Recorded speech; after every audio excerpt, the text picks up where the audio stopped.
সূরা ইউসুফকে আহসানুল কিসাস বলা হচ্ছে। উত্তম ঘটনাবলী দিয়ে, কাহিনী দিয়ে এই সূরাটি সুসজ্জিত রয়েছে। আপনি যদি ঘটনা পড়তে চান, বিভিন্ন কাহিনী পড়তে চান, ইউসুফ আলাইহিস সালামের কাহিনী পড়েন। আল্লাহু আকবার। ইউসুফ আলাইহিস সালামের জীবনের এই সূরা ইউসুফ থেকে আপনার 4টি পরীক্ষা আমরা বলবো, 4টি শিক্ষণীয় বিষয়। এক নাম্বার হচ্ছে যে আপনার জীবনে ইউসুফ আলাইহিস সালামের অবস্থাটা দেখেন। একবার ভাইরা তেনাকে নিয়ে কূপের মধ্যে ফেলে দিল, আরেকবার কূপ থেকে উঠিয়ে নিয়ে বাজারে বিক্রি করে দিল, আরেকবার বাজার থেকে আপনার আসার পর বিক্রি করে দেওয়ার পরে আবার তিনি জেলে চলে গেল বিভিন্ন ব্যভিচারের আপনার অপবাদে। তারপরে সেখান থেকে আল্লাহ রাব্বুল আলামিন তাকে মিশরের বাদশা বানিয়ে দিলেন। আল্লাহু আকবার। এই 4টি অবস্থা দেখেন। তো আপনার জীবনে কখনো একভাবে যাবে না, কখনো সুখ তো, কখনো আবার দুঃখ, কখনো উঁচু তো, কখনো নিচু, কখনো ভালো তো, কখনো মন্দ, কখনো চাকরি আছে, কখনো চাকরি নেই, কখনো আপনার স্বাচ্ছন্দ্যে আপনি সচ্ছল, কখনো দারিদ্রতা আপনাকে ধরবে। তো সর্ব অবস্থা বলবেন আলহামদুলিল্লাহ আলা কুল্লি হাল, সুবহানাল্লাহ। এই সূরা ইউসুফ থেকে, ইউসুফ আলাইহিস সালামের জীবনী থেকে আমরা সংক্ষেপে 4টি আপনার শিক্ষণীয় ঘটনা বলবো।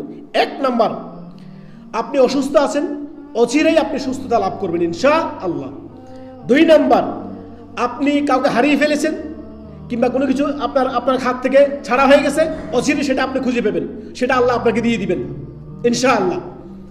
আর 3 নাম্বার শিক্ষা হচ্ছে, আপনি এখন দুশ্চিন্তা আছেন, দুশ্চিন্তাগ্রস্ত, আপনি হতাশার মধ্যে আছেন, ইনশাআল্লাহ অচিরেই আল্লাহ রাব্বুল আলামিন আপনাকে আপনার আনন্দিত করবেন ইনশাআল্লাহ। ফা ইন্না মা'আল ইউসরি উসরা, অর্থাৎ দুঃখের পরে কি আছে? সুখ, স্বস্তি আছে। আর 4 নাম্বার শিক্ষা হচ্ছে, নিশ্চয়ই আপনার সংকট অচিরেই আপনার দূরবর্তী হবে। যত বিপদে হোক না কেন, আপনি মনে করছেন যে এটা অসম্ভব, আমার জীবনে আর সুখ আসবে না, অনেকে বলে না, হায় দুনিয়ার আর কাউকে দেখলো না, আল্লাহ আমাকে সবগুলো দুঃখ দিয়ে দিল, নাউযুবিল্লাহি মিন যালিক। এবার কি আল্লাহর নাফরমান, অথচ সে তার জীবনে দেখুক তাকিয়ে বহু তার জীবনে আল্লাহ তাআলা নিয়ামত দিয়ে রাখছেন, বহু নিয়ামতে সে পরিপূর্ণ। হয়তো একটা দিকে হ্যাঁ, সে হয়তো পরিবারে একটু অসুখী, তার জন্য আল্লাহর কাছে এত নালিশ, তার অভিযোগের শেষ নেই। অতএব সর্বদাই কানাত, শুকরিয়া, সুখে দুঃখে সর্বহালাতে বলেন আলহামদুলিল্লাহি রাব্বিল আলামিন।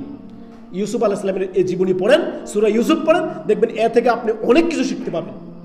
চিন্তা করেন তো, ভাইরা নিয়ে বাবার কাছ থেকে উল্টাপাল্টা কথা বলে নিয়ে কূপের মধ্যে ফেলে দিল, সেখান থেকে মানুষ উঠেই নিয়ে বাজারে বিক্রি করে দিল, সেখান থেকে আবার তিনাকে জেনা ব্যভিচারের অপবাদে আবার জেলে ঢুকিয়ে দিল, জেল থেকে বের হয়ে মিশরের বাদশা আল্লাহ তাআলা বানিয়ে দিলেন। সুবহানাল্লাহ। আল্লাহর দেখেন সব আল্লাহ করছেন, এগুলো মানুষের জন্য শিক্ষণীয়, গুলো দৃষ্টান্ত আপনার জন্য, উত্তম কেসা, উত্তম ঘটনা। আল্লাহ আমাদেরকে উত্তম আখলাক চরিত্রবান হওয়ার তৌফিক দান করুন। সর্বহালাতে আলহামদুলিল্লাহি রাব্বিল আলামিন বলে আল্লাহর শুকরিয়ায় সর্বদাই জীবন যাপন করার তৌফিক দান করুন। আল্লাহুম্মা আমিন।